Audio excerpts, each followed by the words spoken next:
Hi, welcome to Crystal Walters' podcast. This is episode 2, and I am here today with my mother, Jane P. Skinner. Hello. Thank you for joining us today on this lovely Sunday afternoon. So, we just basically want to hear about your story, your life, like how you've come to be where you are and what you've learned over the years. So, we're currently in Utah. Where did you come from before? What did your childhood look like? Okay. My childhood, I only remember being in Massachusetts and New Hampshire. Even though I was born upstate New York in Syracuse, my dad and my mom lived there only for 6 months because he was in training. And then they moved quickly back to Massachusetts where they were both from. Training for what? For management, General Electric for his job. Very cool. And my 2 sisters, my parents, many of my aunts, uncles, cousins, the majority of everybody was born in Massachusetts. Wow. So I don't know if that set a bad precedence because now I'm the only one that's really traveled far. I do remember the first place I remember living is Marblehead, Massachusetts, then Lynnfield, Massachusetts, then moving to Derry, New Hampshire, and then I have 2 sisters, one who's still in Derry, New Hampshire, and the other one lives in Saugus, Massachusetts. Very nice. But since I'm the only one that really, I don't know if it's the fact that I was born out of Massachusetts, but I'm living in Utah now, and I think I set a bad example because all my children are so scattered across the country. I have my oldest son. Well, my oldest daughter lives in Atlanta, Georgia. My oldest son lives in Pflugerville, Texas, just right outside of Austin. Then my next 2 girls, including you, live in Arizona. Then my youngest daughter just this past summer moved to Jacksonville, Florida, and that was an adventure getting her there. And then my youngest son lives in West Valley City, Utah. Amazing. Mm-hmm. Lots of traveling, I'm sure. What has that taught you over the years of like the distance of like traveling, seeing different ways of how people live and the culture around them in the different states and cities? In many ways, in the United States, so many things are the same, but then there are subtle differences. In certain areas of the country, you'll hear more of one language than another language. And it's just been interesting. I enjoy listening to different languages. And sometimes if I hear a language and I can't kind of identify it, I'll go up and ask the person saying, hey, what language are you speaking? It really sounds interesting, but I have no clue what it is. And so then they'll smile and they'll just tell me what language it is. And I said, I love hearing it. So then he and his companion, whoever they were talking to, will just start speaking again. And then they're happy that they're not being condemned for not speaking English, though. I think if you're living in the United States, you really should learn English, but still at the same time keep your language that you know, because I think that diversity is really good. It's part of their history, so like exactly, it's awesome to be able to communicate that history. Do you have any do you have any history outside of the United States? Like, where did your ancestors come from? Okay, my mother's father is from London, born London, England. He came over to this country, I think, when he was like 10 or 11. And then my mother's mother goes way back, pretty much to the founding of this country and beyond. And then on my father's side, his mother was always upset that she was not born in Ireland because her older brothers and her parents and all of her ancestors all were in Ireland. But yeah, she was funny. and then I'm very grateful because I did get to go to Ireland with her and 2 of her cousins and spent time getting to know her family and relatives that were still alive in Ireland. Got to be there for 3 weeks, and that was absolutely wonderful. That's amazing. And my father's father has ancestry that goes all the way back to the Mayflower. So his side of the family has been back in the U.S. for many, many years. Wow. Where would you say would be your favorite place to go again? Is it Massachusetts, Utah, Ireland, somewhere else? Well, I've been to Ireland, and unfortunately I was too young and thought I'd remember everything, and Unfortunately, I don't, because I got to go back and see the church where my grandmother's parents were married. And I remember my grandmother or her cousins saying that this graveyard is most of our ancestors or in that area at that time were buried there. And I'm thinking, oh, that's great. But, I just didn't have appreciation for genealogy back then, which I could kick myself because I can't remember what town that was in or the name of the church or anything, which is sad. But I do know I got to go to spend a lot of time in County Cork. Killavullen was the name of the village we spent time in, where her cousins was living in. Okay. And I got to meet other cousins, and then I got to go to meet another cousin of hers who was a monk, and he said that when he first went to that monastery, he had to go out to the cemetery once a day, take a spadeful of earth out, and to contemplate mortality because he was actually digging his own grave. Wow, that's intense. Yeah.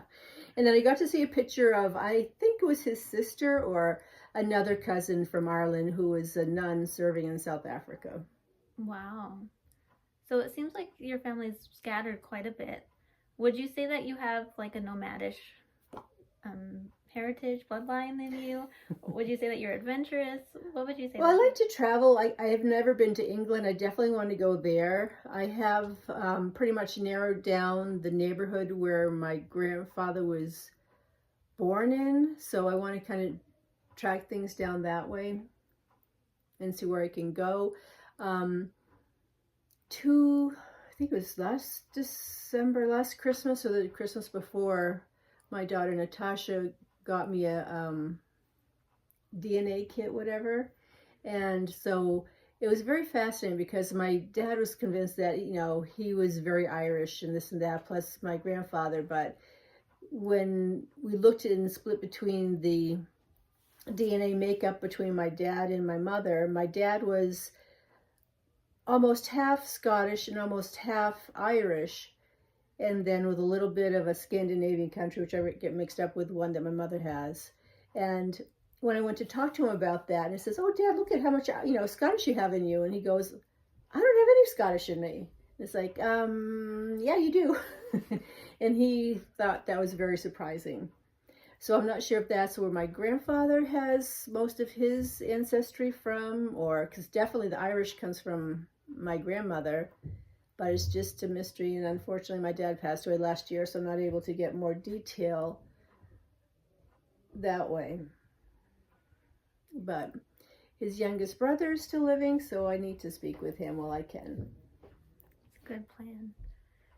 It is complicated when family members pass away because obviously you love them and you don't realize how much information they held until they are gone. But That's true. You always have any memories that you have. They're always precious, Mm-hmm. and you can always go off of those.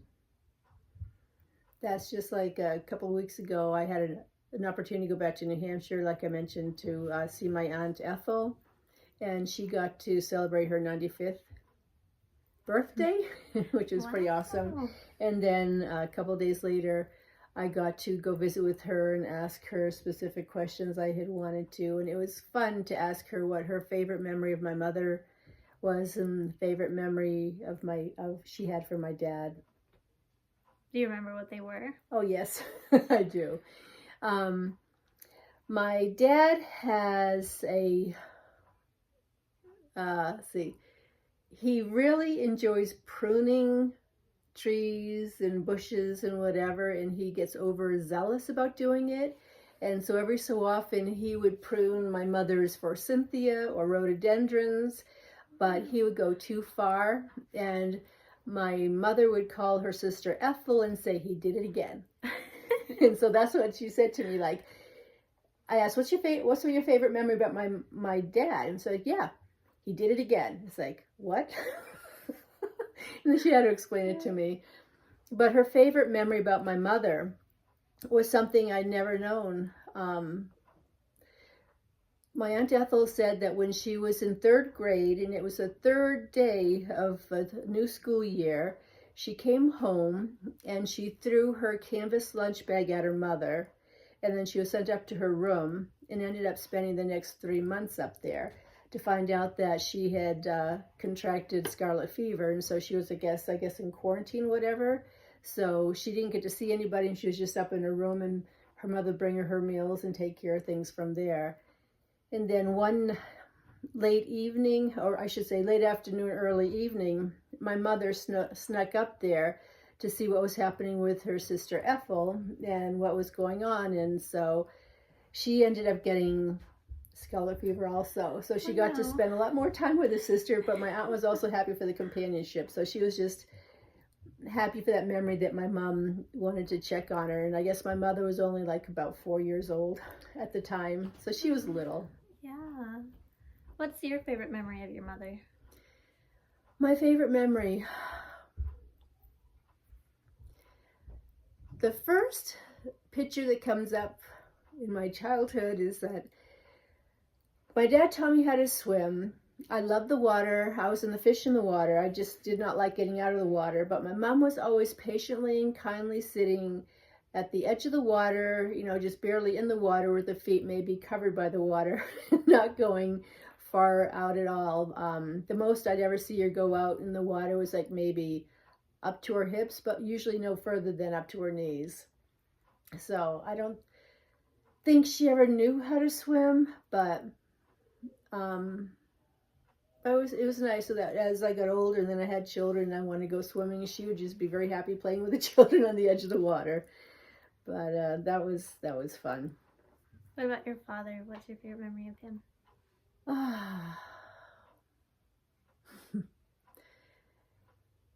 The first memory that comes up is one day when we were living in Derry, New Hampshire. He came home with a motorboat that we were all surprised about. My mother didn't even know he was bringing it home. And every summer we would take that boat, and his older brother Dan was living up in Maine at the time. And he would take the boat up there, and that's where I learned to water ski, and my cousins, and just having a lot of fun. He just had fun driving that boat around. And there was one time, because I just loved jumping over the wake and going outside the wake and trying to go as far parallel to the boat as I could, that he decided he was going to see what he could do, what kind of maneuvers to lose me or see if I would, let go. And then one time, which I think was a very unfair advantage, that was totally wrong, was that I was way out to the left side of the boat, which would be the port side of the boat. And I was almost parallel to the boat. And then all of a sudden he turns to the left. So then, because there was no tension on the rope, I sunk. But I didn't give up. But without thinking what was going to happen, I pretty much had my shoulder blades or my arms pulled out of the sockets, because all of a sudden I was just jerked, but I was too far down into the water to be able to go anywhere. So I was not happy about that. Yeah, that would hurt. Glad you made it through that one. Yeah. But I remember he would I liked going fast. And I remember a couple of times that just one time, I don't know how fast he was going, but I just got out too fast, and just like one little wave was too much, and I just kind of fell. But we're going such a speed, I bounced off the surface of the water a couple of times before I actually sunk down into the water. Wow. Yeah. So when they say that glass is hard, it's like, yeah. I mean, water is hard. Yeah. You had the first-hand experience of that. Yeah. Wow. Yeah. I mean, how many people can say they bounced off of water? Only those who actually did the water sports. So what about in your life? What activities brought you joy as you were growing up or in your adult years? As a child, I enjoyed climbing trees. I was the tomboy of the family, and I would go out with the boys in the neighborhood, and we would catch frogs, catch snakes. My mother was very patient with me, and I was the only one who was actually able to bring home the snakes or the frogs or salamanders to show my mother, and she said, okay, I could keep them overnight, but I had to let them go the next day. And so all the boys in the neighborhood were jealous I could do that, but we had fun. We always let them go. Oh, that's awesome. So what? And then also growing up, I enjoyed working with my dad, I would help him when he was working on the cars, give him the different tools. So I gained an appreciation of tools. So I'm very happy to say I have my own little toolbox. That's awesome. Very amazing. Actually, it's not so very little, but I enjoy tools too. Gotten bigger over the years. Mm-hmm. Very good. What about your hobbies now? What do you like to do these days? Well, for 10 years, I worked in a stained glass studio teaching most of the beginner classes. So I enjoy sharing my love of stained glass with others. And I have some people locally in the area that when they've discovered that I used to teach want me to help them out. So I'm looking forward to that. That's amazing. So that's fun for me. This past year, put together my first quilt that came out very well, but I have two wonderful friends to thank for that, which is Kay Bean, who helped me cut things out and put it together, and then for Trina Rupert to help me get the backing and everything straightened out and get what's needed to be done to get that quilted and have it professionally quilted by her daughter-in-law, Heather. Awesome. That's really cool. So I'm really happy how that turned out. And then I got to have a little garden this year, so I got to grow a couple of pumpkins and some basil and Swiss chard, and most things didn't do well over the summer, but as soon as it cooled off, they really grew like wonderful. That's awesome. Way to go. Do you have a favorite motto that's helped you with everything that you've done throughout your life? Nothing that comes to mind specifically, just that there's certain times things come to me that I think that, oh, that's really good and that's very helpful. Do you have any examples?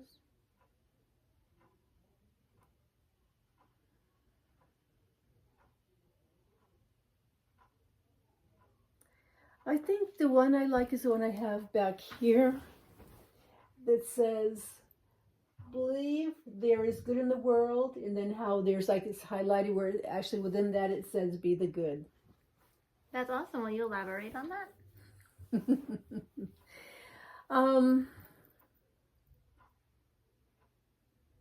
I believe all people have good and not so good in them, and it's just to, when you have your doubts, that's not really strengthening, but to be the good is to show the kindness and to be like the Christ-like light to others. Even though you're down, sometimes you just have to remind yourself that things are good.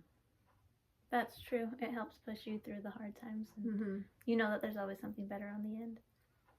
So in our final remarks, is there anything you would like to let the listeners know? Like anything, words of wisdom or any advice you'd like to share?